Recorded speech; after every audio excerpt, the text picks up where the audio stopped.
Smoking के अलावा sir और कौन-कौन से ऐसे रीज़न्स हैं जिसकी वजह से लंग कैंसर होता है? क्योंकि आपने बताया कि 80% स्मोकर्स की हिस्ट्री कोरिलेट करती है जब हम लंग कैंसर की बात करते हैं।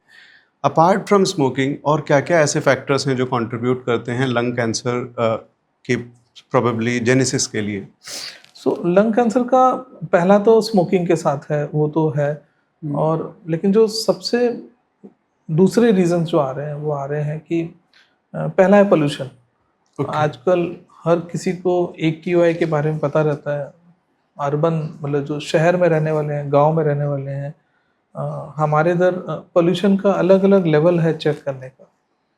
पोल्यूशन कंट्रीब्यूट करती है, पोल्यूशन लंग कैंसर के बढ़ने का एक रीज़न तो है। ओके, ये तो है। अभी पोल्यूशन सॉइल का भी हो सकता है, पोल्यूशन हमारे जो गाड़ियों से जो धुआं निकलता है उसका भी हो सकता है।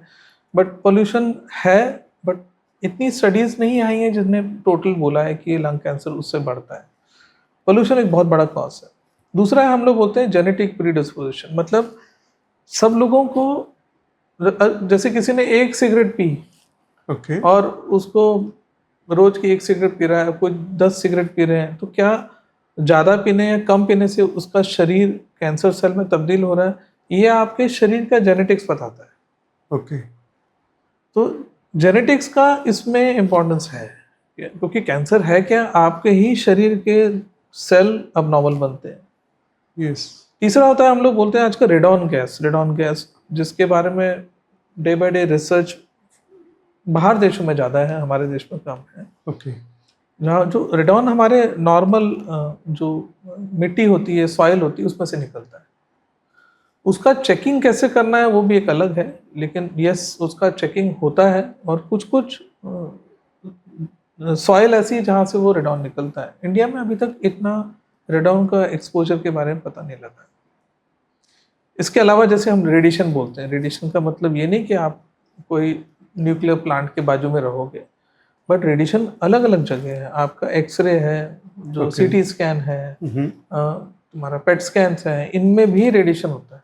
ओके, तो ये भी कहीं ना कहीं बीमारी को बढ़ाने में मदद करते हैं। तो जैसे एयर पोल्यूशन हो गया, जेनेटिक प्रीडिस्पोजिशन हो गया, आपका रेडॉन गैस हो गई है, एक्सरे एक्सपोजर हो गया है। और स्मोकिंग के अलग तरीके भी हैं, जैसे second hand smoking. Second hand smoking ऐसा है कि आप जिस रूम में बैठे हो वहाँ अगर कोई स्मोक कर रहा होगा, धुआं तो निकलेगा, आप धुआं अपने शरीर में डालोगे, लेकिन वो धुआं ऐसा है कि हम जो स्मोकिंग का धुआं होता है उसको पर्टिकुलेट मैटर बोलते हैं। ओके, वो ये नहीं कि आपके इसमें हवा में घूम रहा होता है, वो अल्टीमेटली आके हर जगह चिपक जाता है।